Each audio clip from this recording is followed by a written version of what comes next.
Hey, good morning, everybody. Brad Berzer here for our American Heritage class. This is the third class. So I am recording this so I have to go up and check on March 26th, but this is for our March 27th class tomorrow, Friday. So hoping to have it done before you actually watch it tomorrow. One day ahead. That makes sense. Anyway, I hope you guys are all doing well. Good to see you, or at least in my mind's eye, I'm imagining you. And I hope you're all doing well, and I hope you're being safe. I do want to also let you know before we get started here, you guys remember I had asked you to read Sociology for the South, What is the Slave? What to the Slave is the 4th of July, and the Lincoln-Douglas debates. And I think I had asked you to read King Cotton as well. That's a really short piece, but I'd asked you to read those. So what we're going to do is today I'm going to go through some various slides here on the Civil War. We're going to look briefly at Fitzhugh and at Frederick Douglass. On Monday, then, I would like you to have read the pieces that we have from Abraham Lincoln. And Wednesday, we'll kind of tie some things up. And then Friday of next week, I want you guys to take your second midterm.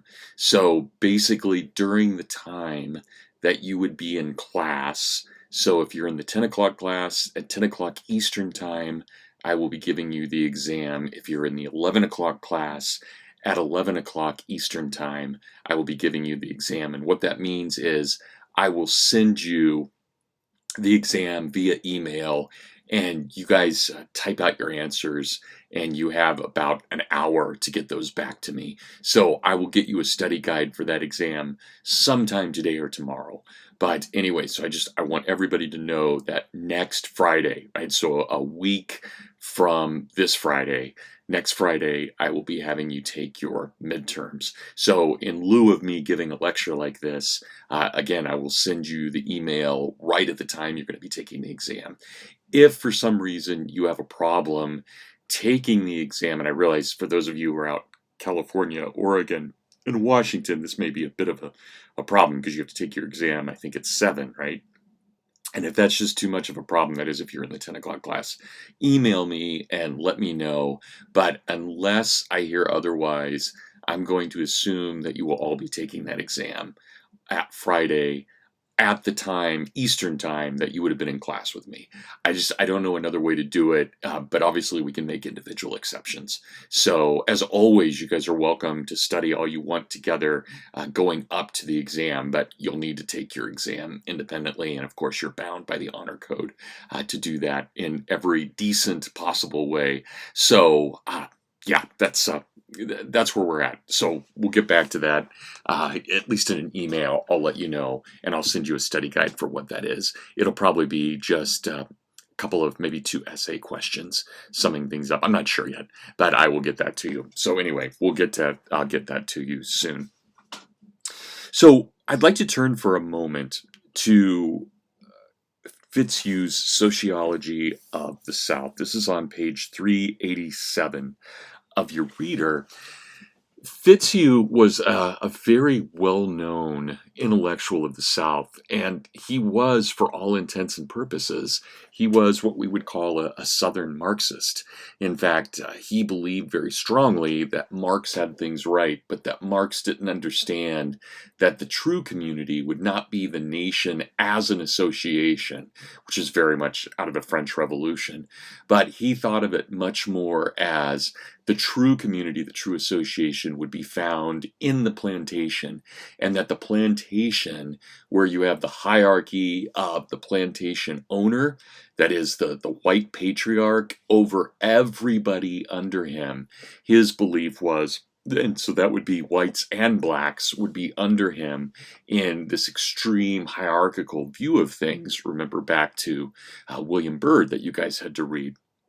And the way that these men thought of themselves in the South, at least the patriarchs thought of themselves in the South, the idea was that within a plantation, you had a perfect form of socialism. So Fitzhugh, as a writer, writing here Sociology for the South, but he also wrote another book a few years later called Cannibals All. And in these books, he really does argue for a kind of Well, uh, yeah, I mean, no other way to put it except it's a form of socialism. And he argues that, as he says, free society sickens him because it doesn't allow for a proper order of things. Rather than having the one plantation owner with everyone in order under him, you have this chaos of families and people going to work and not being taken care of. So the capitalists bring these people into their factories and they'll work them for 10, 12 hours a day, and including working white people, which of course is a huge part of the argument Fitzhugh is making, that it should not be white people doing this kind of work, only black people doing this kind of work. In this argument, Fitzhugh makes this claim for socialism, that there needs to be some way to order society properly.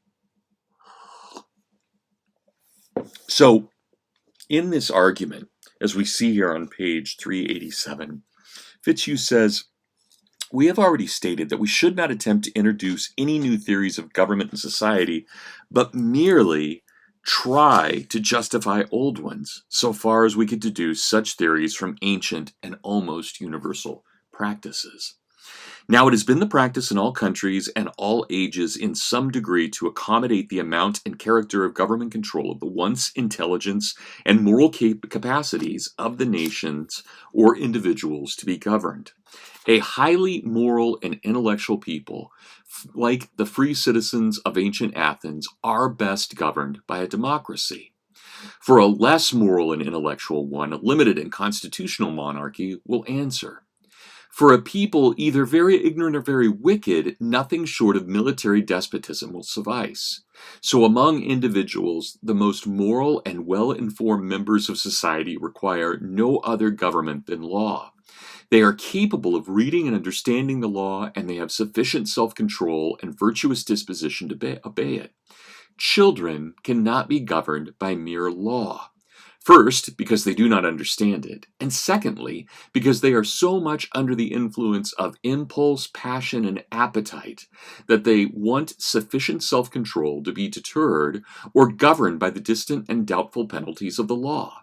They must be constantly controlled by parents or guardians, whose will and orders shall stand in the place of law for them.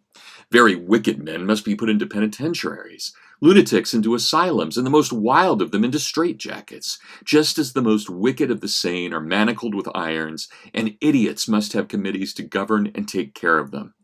Now it is clear the Athenian democracy would not suit a Negro nation, nor will the government of mere law suffice for the individual Negro. He is but a grown-up child and must be governed as a child, not as a lunatic or criminal. The master occupies towards him the place of parent or guardian. We shall not dwell on this view, for no one will differ with us who thinks as we do of the Negro's capacity, and we might argue till doomsday in vain that those who have a high opinion of the Negro's moral and intellectual capacity." Now obviously that's just blatant, absolutely ridiculous racism. But we also have to put ourselves in the context of the times and recognize that Fitzhugh's argument for socialism is an argument predicated on the superiority of certain peoples above other peoples. That honestly is not that different from any other form of Marxism. But it's a Marxism that we see here specifically applied to the South, one that is based on this hierarchy, this very strong hierarchy of the kind of slave, master, and so forth. So let me turn the page and to the page 391. And if you look down to line 16 in the reader on 391, it is a common remark that the grand and lasting architectural structures of antiquity were the results of slavery.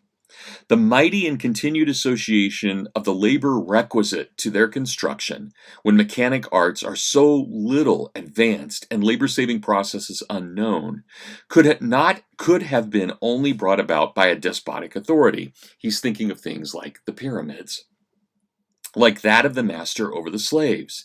It is, however, very remarkable that whilst in taste and artistic skill the world seems to have been retrograding ever since the decay and abolition of feudalism. in mechanical invention, and in great utilitarian operations requiring the welding of immense capital and much labor. Its progress has been unexampled. It is because capital is more despotic in its authority over free laborers than Roman masters and feudal lords were over the slaves and the vassals. Free society has continued long enough to justify the attempts to generalize its phenomena and calculate its moral and intellectual influences. It is obvious that in whatever is purely utilitarian and material, it incites invention and stimulates industry. Ben Franklin, as man and philosopher, is the best exponent of the working of this system. His sentiments and his philosophy are low, selfish, atheistic, and material. They tend directly to make man a mere featherless biped, well-fed, well-clothed, and comfortable, but regardless of his soul, the beasts that perish. And then jump forward yet again to page 392, line 16 again. But far the worst feature of modern civilization, which is the civilization of free society, remains to be exposed. Whilst labor-saving processes have probably lessened by 1/2 in the last century, the amount of work needed for comfortable support, the free laborer is compelled by capital and competition to work more than he ever did before and is less comfortable. The organization of society cheats him of his earnings, and those earnings go to swell the vulgar pomp and pageantry of the ignorant millionaires, who are the only great of the present day. These reflections might seem at first view to have little connection with Negro slavery, but it is well for us of the South not to be deceived by the tinsel glare and glitter of free society, and to employ ourselves in doing our duty at home and studying the past, rather than an insidious rivalry of the expensive pleasures and pursuits of men, whose sentiments and whose aims are low, sensual, and groveling. So the way that Fitzhugh puts this, every society will be based on hierarchy, but it will either be an unjust hierarchy, in which those at the very top compete with one another for sensual goods while they use everyone under them for their own benefit, or it can be a well-ordered despotic society in which the patriarch, for his own good and the good of his community, does nothing but study the ancient arts while his laborers work for one another in a community and build this ordered society. Now, obviously, this is absurd in the way that he is criticizing both free society and praising unfree society. But the point is this: nobody in the South had the ridiculous notion that we often give to them that they were trying to create freedom. They were not trying to create freedom. They had in their minds, at least those most radical in the South, a very well-ordered, controlled society. If you don't have free labor, you can't have free society. They don't want free society. They want controlled society. That is one of the most important things to understand about the South, as at least those radicals in the South who will move us towards civil war. But I would also like to give you the opposite point of view. And that, of course, is Frederick Douglass's point of view that we see beginning on page 395. And if we look over to page 397, we find here Douglass explaining why the Declaration matters so much. Fellow citizens, I am not wanting in respect for the fathers of this republic. The signers of the Declaration of Independence were brave men. They were great men, too, great enough to give fame to a great age. It does not often happen to a nation to raise at one time such a number of truly great men. The point from which I am compelled to view them is not certainly the most favorable, and yet I cannot contemplate their great deeds with less than admiration. They were statesmen, patriots, heroes, and for the good they did and the principles they contend for, I will reunite with you to honor their memory. So no matter what their flaws, and of course you can feel in Douglass that there are definitely flaws among the founders, and that, of course, we must admit to be true, and I would ask that anybody who needs to go back and to listen to the lecture that we did on slavery. Clearly there are certain serious deficiencies in the American founding. And yet Douglas is willing for the moment to put those aside because of the principles as expressed in the Declaration of Independence. So if Fitzhugh hates the Free Society, we have here Douglas absolutely loving the Free Society, but recognizing that our Free Society has not gone far enough. They loved their country better than their own private interests. And though this is not the highest form of human excellence, all will concede that it is a rare virtue, and that when it is exhibited, it ought to command respect. He who will intelligently lay down his life for his country is a man in whom it is not in human nature to despise. And that takes us back to Leonidas, it takes us back to Cicero. I mean, this is an incredible trope and a true one in the Western tradition. Your fathers staked their lives, their fortunes, and their sacred honor on the cause of their country. In their admiration of liberty, they lost sight of all other interests. They were peacemen, but they preferred revolution to peaceful submission to bondage. They were quiet men, but they did not shrink from agitating against oppression. They showed forbearance, but they knew its limits. They believed in order, but not in the order of tyranny. With them, nothing was settled that was not right. With them, justice, liberty, and humanity were final, not slavery and oppression. You may well cherish the memory of such men. They were great in their day and generation. Their solid manhood stands out the more as we contrast it with these degenerate times. How circumspect, exact, and proportionate were all their movements. How unlike the politician of an hour. Their statesmanship looked beyond the passing moment and stretched away in strength into the distant future. They seized upon eternal principles and set a glorious example in their defense. Mark them. Right? What an amazing defense of the founding.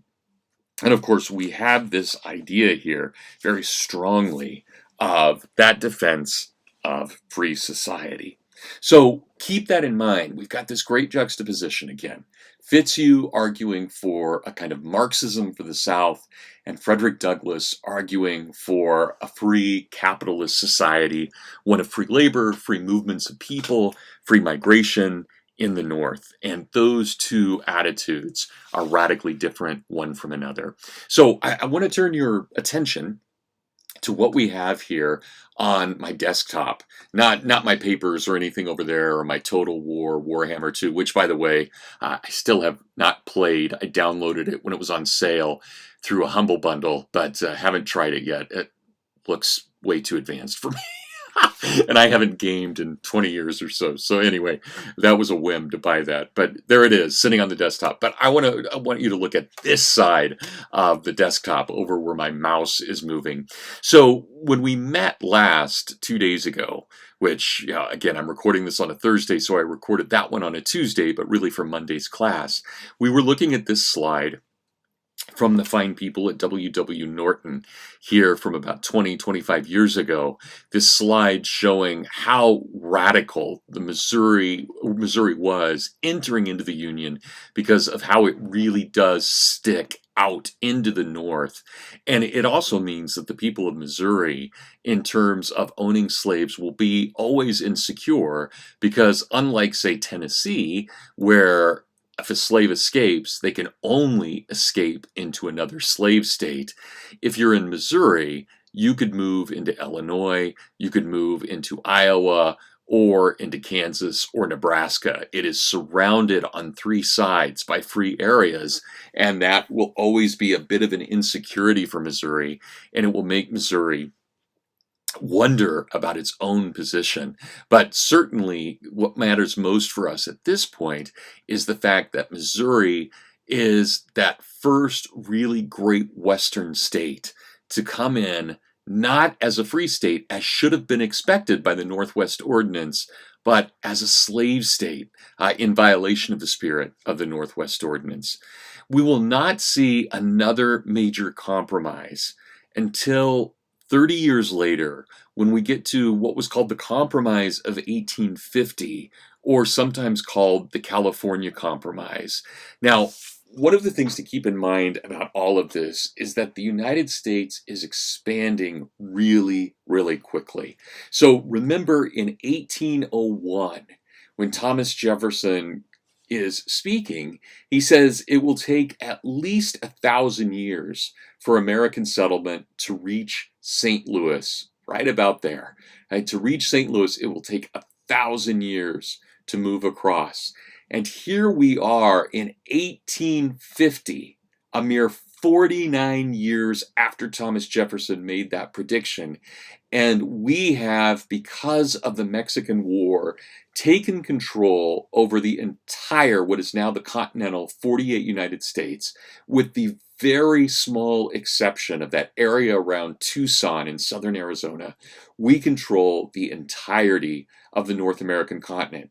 Now, granted, there are still huge pockets, the Great Plains, the Rocky Mountains, that we have no control over, but we've surrounded those, and therefore we control them by default, even if we don't actually have on-the-ground control, and we won't have on-the-ground control for at least another 40 years in many of those places.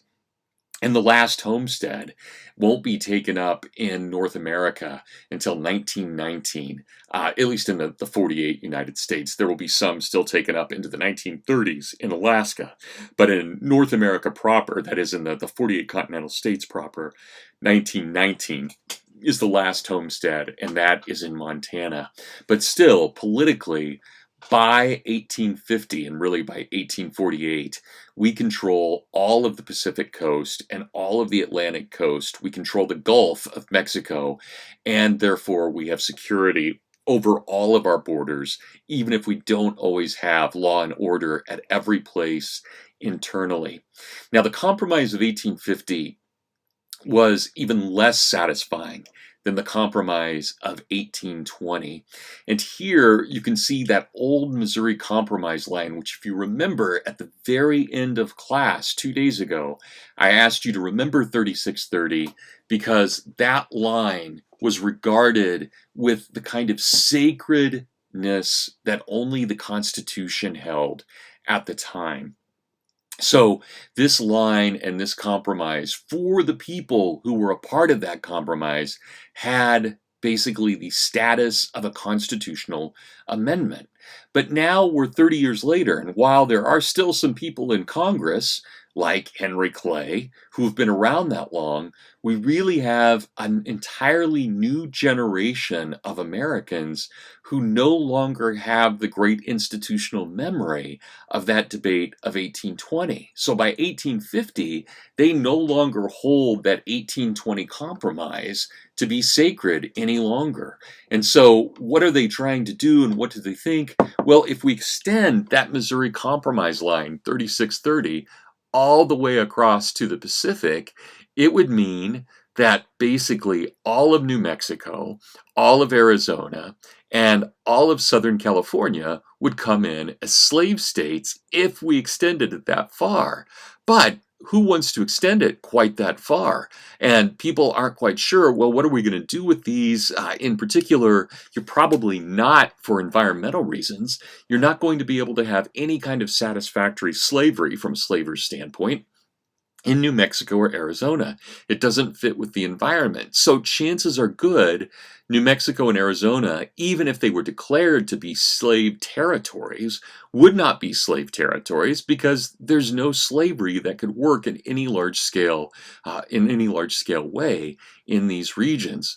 So the compromise is this, and it is a nasty, nasty compromise. But the compromise is that California will come in as a free state. Now, there are all kinds of problems with this. California is a problem. In California, there is hardly any population there as of 1846. There are only scattered peoples, some American Indians, a few people of European descent who have settled there. especially some Germans and some Swiss up near where Sacramento is. And then you've also got some of the traditional Californios, the Hispanics who are there, but the population is not large at all. And then, of course, you have the discovery of gold in 1848, and then the California Gold Rush in 1849, where thousands upon thousands of people pour into California, and they have enough people by 1850 to come in as a state. Now, by numbers, that all makes sense. But when you start breaking down those numbers, it makes no sense at all, because this is roughly 95% a male population. And most of the women who were not the native women there prior to the gold rush, most of the women who have come to California have come as prostitutes. So it is a legitimate question to say, all right, did the founders really mean that you only had to have a certain number of people total within an area to become a state? Or were they thinking in terms of actually forming real communities? We don't need to go into biology 101 for you to understand that if you have a male population, 95% of your population is male, you don't have true community. You're not going to be building families. But California is admitted regardless, and it's a problem. California's admittance is a major problem. But it comes in 1850, and the compromise is, remember Missouri and how insecure she is, because she is surrounded on three sides by non-slave holding peoples. The compromise is that the federal government will create, through a provision in the Constitution, one of the three compromises on slavery that was not implemented up to this point. It was attempted briefly in 1793, but with no real teeth. They will implement what is called the Fugitive Slave Law in 1850. And that Fugitive Slave Law creates, in U.S. history, the very first federal police force. The Fugitive Slave Commissioners, those police who are charged with returning runaway slaves, are the forerunners to the FBI. The FBI will be our first really permanent federal police force. But prior to the FBI, we had the U.S. Slave Commissioners. And in between, we'll have the Secret Service as well. But the federal slave commissioners are the first U.S. police force, and they are given outrageous power. So they could, by the power of this compromise of 1850, the Fugitive Slave Act of 1850, they could walk into a community. So let's imagine that they walked into Hillsdale, which of course you guys all know we were colorblind, and that meant that there were a number of black students starting when Hillsdale in 1844, but when it moved to Hillsdale, where it is now, in 1853. And all someone had to do as a U.S. slave commissioner is come up and maybe walk onto campus and deputize. With penalty, if you did not allow yourself to be deputized, you could be imprisoned and fined and your property confiscated. But a person could come up and deputize a posse, and then they could identify any person in the community with any quantum, and this would of course just be a visual, with any quantum of African blood, and they could proclaim that person to be a runaway slave. That person, the person with the possibility of African blood within them, could not, by the Fugitive Slave Act of 1850, serve as their own defense or testify on their own behalf. And the only thing that the U.S. Slave Commissioner needed to re-enslave or enslave for the first time, as the case may be, any black person at all was simply to identify them as having African blood quantum, and then getting one testimonial within the community saying that, yes, this person arrived under suspicious circumstances. Well, I mean, you could say that about anybody. This is one of the most heinous laws ever passed in American history. So when we were talking about Fitzhugh, I wanted to destroy one myth, and that is the myth that the South and those who were in favor of Southern secession were in favor of freedom. they were not in favor of freedom. They were going to enslave and continue enslaving an entire race of people and keep out free labor. That is not in any way, shape, or form freedom. But the second myth we have to explode is that those Southerners who were proposing certain rights for the South, that they were pro-states' rights. The very fact that these Southern states are advocating for a fugitive slave law, a federal police force, is absolute proof that they did not believe in states' rights. They wanted the power of the federal government to be used for their benefit and for their aid, the aid of enslaving people. So I realize that for so many of us, we have bought into this idea that the South represented some kind of freedom and autonomy and some kind of love of states' rights. Both of those things are absolutely bunk, and those myths need to be destroyed completely in American history. What we find in the North, and a term that I want all of you to know, is we find in the North the passage of what were called PLLs, or personal liberty laws.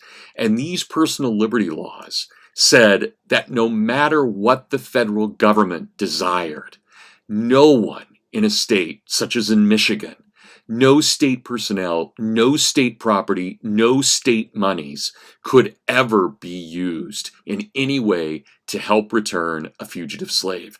The North, not the South, was in favor of states' rights. These personal liberty laws are the ultimate expression of states' rights and of freedom, not what the Southerners were trying to do. So I want you all to keep that in mind, that as we are moving towards civil war, and of course civil war will break out in April of 1861, but as we're moving towards that civil war, do not allow the kind of crazy biases that we've all been taught to shape your view of this. It was the northern states who were radically in favor of states' rights, not the southern ones. So keep that in mind. And again, don't forget these personal liberty laws. Now, in 1854, we have yet another law being passed, and these are happening so quickly. So 1851 compromise, 1854 a second compromise. Remember, the old Missouri Compromise line had said that anything north of 3630 would be free and anything south of 3630 would be slave. That means that Kansas herself, my home state, would come in as a free community, as a free state, a free territory. It would come in into the Union as free labor. But with the Kansas-Nebraska Act of 1854, which was created by Senator Douglas, and we'll talk more about Douglas on Monday. But when we look at Senator Douglas, Douglas, out of Illinois, had said, we need to implement what he called, and he took this from a Michigan senator by the name of Lewis Cass, we need to have what is called popular sovereignty, radical democracy. Basically, in all of these new areas in the West, rather than determining from the standpoint of Congress if it should be free or if it should be slave, we will allow the local populations in one dramatic vote. We will have them decide. And if the majority of those people, if 50.1% of Kansans want to enslave their black citizens, they have every right to do so. If 50.1% of the people say, no, we don't want slavery, then it won't happen. And notice this is pure democracy. We've been talking a lot about the democratization of America after the loss of pure Republican spirit. Douglas is the ultimate representative of that democratization and that idea now that we could merely vote. And can you imagine? We'll take a majority vote to decide if you're enslaved or not. Again, an absolute absurdity, but it passes.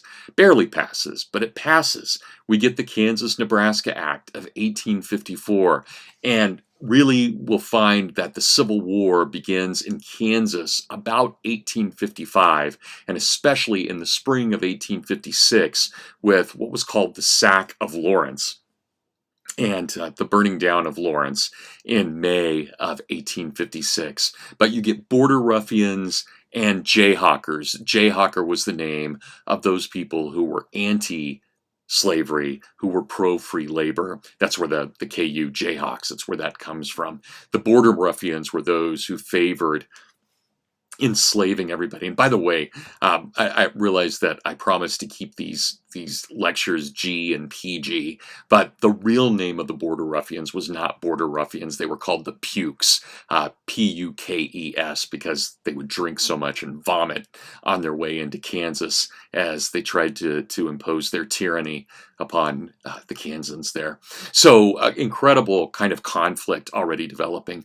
But out of this, and this is where Hillsdale plays such an important role, in 1854, in reaction to the Kansas-Nebraska Act, we find all kinds of independent movements throughout the North. People calling themselves the People's Party or the Fusion Party, the Republican Party. We find all kinds of parties that basically form in opposition to any slavery extending into the territory at all. And Hillsdale College, of course, is extremely famous for this because Ransom Dunn, our first historian, was one of the leading citizens in 1854 who called for a meeting of Michigan citizens opposed to the Kansas-Nebraska Act at a grove of oak trees in Jackson, Michigan, where, along with some people in Ripon, Wisconsin, they formed the Republican Party. And Ransom Dunn, as I'm lecturing here from my home office, Ransom Dunn is buried just about 100 yards to the north of my position. I can see his grave from my driveway. And if you guys remember, I had told you that we would go out and have one class in the cemetery. We would have done it around his grave. Now, because of viral madness, we're not going to be able to do that. But we would have. We would have gone out and celebrated Ransom Dunn and the Republican Party and cheered Northern efforts for states' rights if we had all been here. But we're not here, unfortunately. So I will go out today through osmosis and go visit Ransom Dunn's grave in your name, if you don't mind. I will do that and at least give him some kind of honor. But my kids and I go there all the time. Pretty amazing that I can see his grave from my driveway. Okay, so that's a major moment here with the Kansas-Nebraska Act. Now, to finish off class today, let me show you a couple of other things in terms of the differences north and south. So we are now, in this class, moving inexorably towards the American Civil War, that conflict between 1861 and 1865 that fundamentally changed the very nature of the Union, some for good, some for bad, as we'll see. Radical change. You could never have a war of that scale on home ground, on home soil, without it fundamentally changing who we are as a people. In some ways, it clarifies the Declaration. In other ways, it obscures the Declaration, as we'll see. But check out some of these things that we'll find here, and I would like you to keep this in mind as we talk about the North and South. Overall, let me go back to this other map here. Overall, if you can tell, and it's a little bit hard to tell on this map, maybe if I go back a little bit further, if you look at the territory, just specifically at that kind of ugly comet green right there, that is the American North, of course. And we can see the American South, Virginia, Kentucky, Missouri, and all of these states in the Deep South. If we look at what will become the Confederacy, Kentucky is not a part of the Confederacy, Missouri is not either. They basically remain in no man's land throughout all of this. But if we take them out for a moment and we look at the divide in the Civil War, in fact, let me go, I've got an actual Civil War map. If we go to where the South is, so the upper South, the middle South, and the lower South, if we look at secession here, and we look at this territory that the Confederacy controls, it is huge. It is much, much larger than what the North is. So in terms of just land area, the South is much bigger. The Confederacy is much bigger than the North. But the North, in terms of its population, is much larger than the South. So the South has to control a huge area of land with a lot fewer people. They have to control 3,500 miles of coastline, which is going to be very, very difficult for them. So not only do they have a lot of land to control, which can be good if they have the right population to do it, but they have fewer people. They also have to control that coastline. But there is a massive difference between the North and the South, and that is even though both are agrarian powers, The North is far more industrial. It's not really industrial. Sometimes we'll talk about this war as an industrial war against an industrial power against an agrarian power. That is not quite accurate. It is much fairer to say that these are two agrarian farming powers against one another, but one of those agrarian powers has just enough industry that it can change the elements of the war because that industry will give it a great advantage in the war, or at least in theory, it will give it a great advantage. Not surprisingly, when we look at the growth of industry by the 1840s, almost all of it is on the Atlantic coast or it follows the rivers, and that's because land transportation is still incredibly expensive.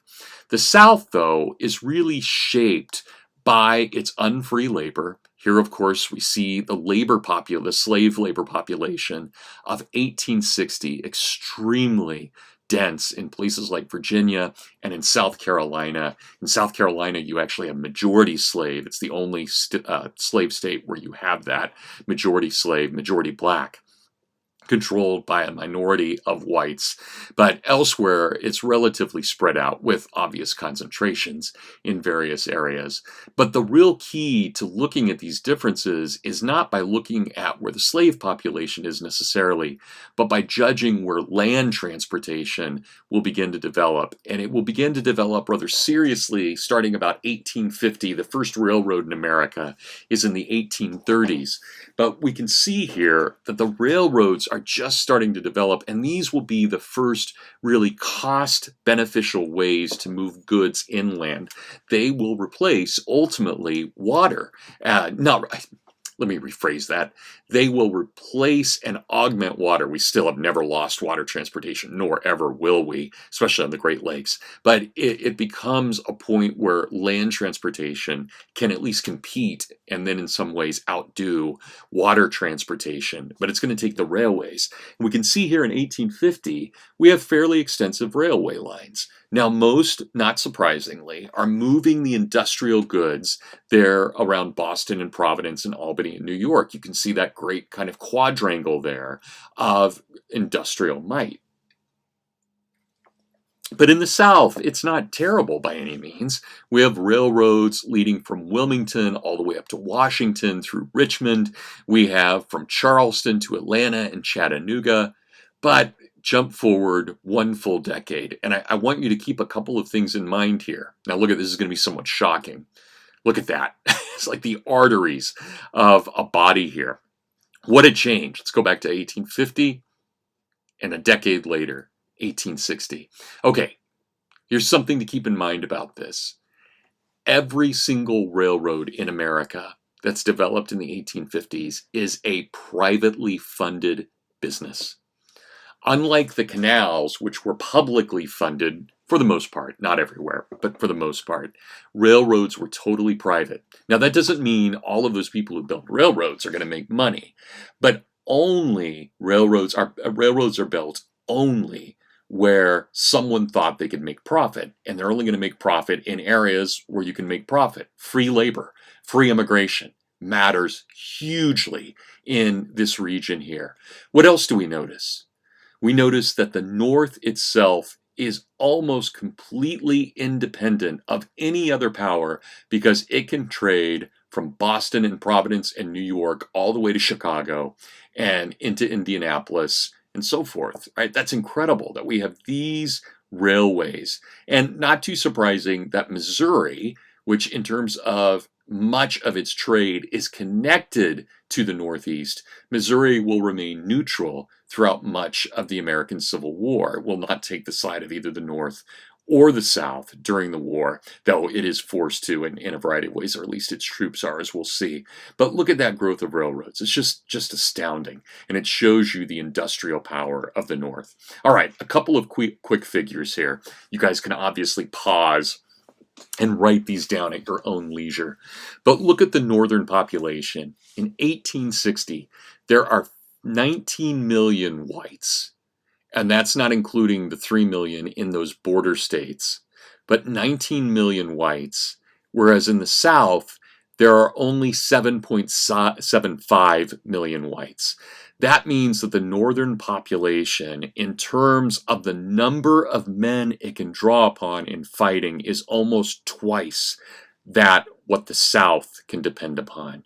So there are 12 million persons in the South, but out of those 12 million persons, only 7.75 million are white. So really, if we compare the population, it's 19 million versus 7.75 million. And those 4.25 million blacks in the South are going to play a major role in shifting the understanding of what the U.S. is. And we'll talk about that later on, but keep those numbers in mind. In terms of manufacturing, Massachusetts alone in 1860 produces more manufactured goods than the entire future Confederacy combined. New York and Pennsylvania each produce more than twice the goods manufactured by all the Confederate states combined. And New York alone has more banking capital than all 15 slave states. Sorry about that. States combined there. So, pause, write those figures down. Pretty stunning to think about that. And then our last thing we'll look at, two more things, and then we'll call it a day. Here, look at those comparisons, north to south. Wheat. The North produced 412 parts of wheat to 1 for the South. So we can't ever say that the North is not an agrarian power. The North is a massive agrarian power, producing wheat and corn, farm acreage, draft animals, and livestock much better than the South can. The South has one advantage. It produces cotton like no one's business. But still, we talk about King Cotton, and you guys should have read that speech for today, King Cotton, but it's really King Wheat that matters. You cannot feed your people with cotton, but you can with wheat. That makes all the difference in the world. All right, and the final map I want to show, the election of 1856. Here, we're going to see that this brand new, the scale is off there. If you look at the colors, they mess that map up. But it's not Buchanan, right? It's Fremont who gets these lime green, comet green states up here. But look how well the Republican Party does in the industrializing areas of the North. And then not just the industrializing areas, but all of the areas that are settled by New Englanders as they migrate to the West. One of the reasons Hillsdale is designed the way that it is downtown is it is meant to look like Lexington, Massachusetts. It's a triangle, right? That's the town square, not a square, a triangle. But that whole design, we were founded by people who had come from New England, had settled for a while in New York, and then migrated to Michigan. And that whole pattern, that's why we celebrate Thanksgiving as a Puritan holiday. Thanksgiving is not based, as we've talked about before, on Southern foods. It's based on New England foods because Abraham Lincoln is playing to his constituency in 1860, and then when he declares Thanksgiving as a national holiday during his administration. Okay, everybody, I hope that is good for you for Monday. Please make sure that you've read everything we have from Abraham Lincoln, meaning the Lincoln-Douglas debates, which I've already assigned to you, as well as his first inaugural address and his meditation on the divine will, his Gettysburg Address, and his second inaugural address. I would also ask you to read A Letter to His Wife by Major Sullivan Ballou, and the Cornerstone Speech by Alexander Stevens. All right, everybody, I think that's our time. So thanks, everybody, for paying attention. Again, I miss you guys. I hope you're all doing extremely well. I will send out that study guide either today, meaning Thursday while I'm recording this, or tomorrow on Friday. That test, don't forget, is next Friday. I will explain that in the email. We will make this work. Anyway, if there is a problem, let me know. But otherwise, I will expect you all to be taking the exam during the Eastern time of your class next Friday.